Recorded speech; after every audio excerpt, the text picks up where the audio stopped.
নমস্কাৰ পুনৰ বৰডুমছা লাইভ 24/7 দৰ্শকসকলক দিব বিচাৰিছো এটা গুৰুত্বপূৰ্ণ খবৰ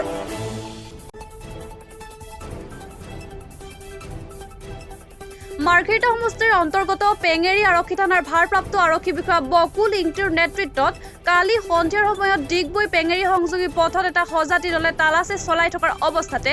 বৰডুমছাৰ অভিমুখে আহি থকা সোণমণি নামৰ এখন বাছত দুজন লোকক 100টা নিচাজাতীয় টেবলেট সহ আটক কৰে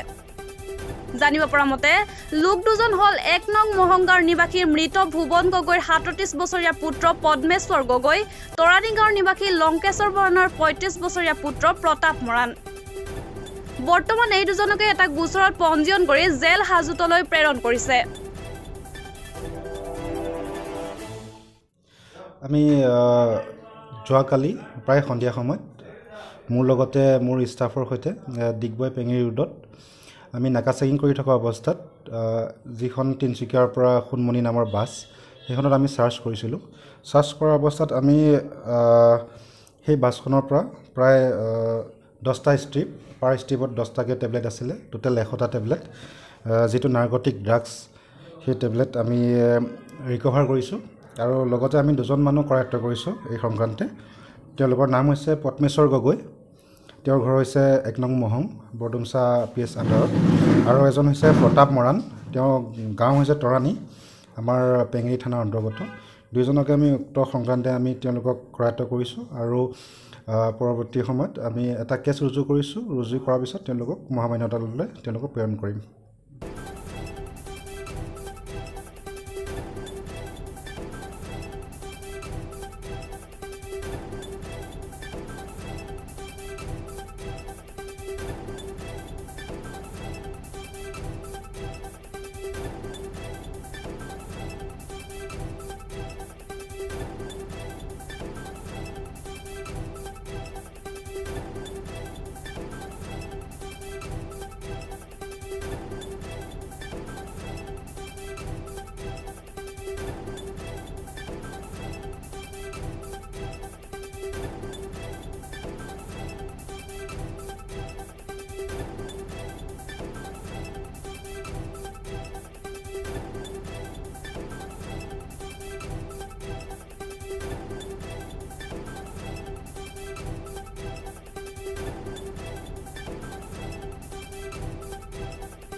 news desk report Bordumsa live 24/7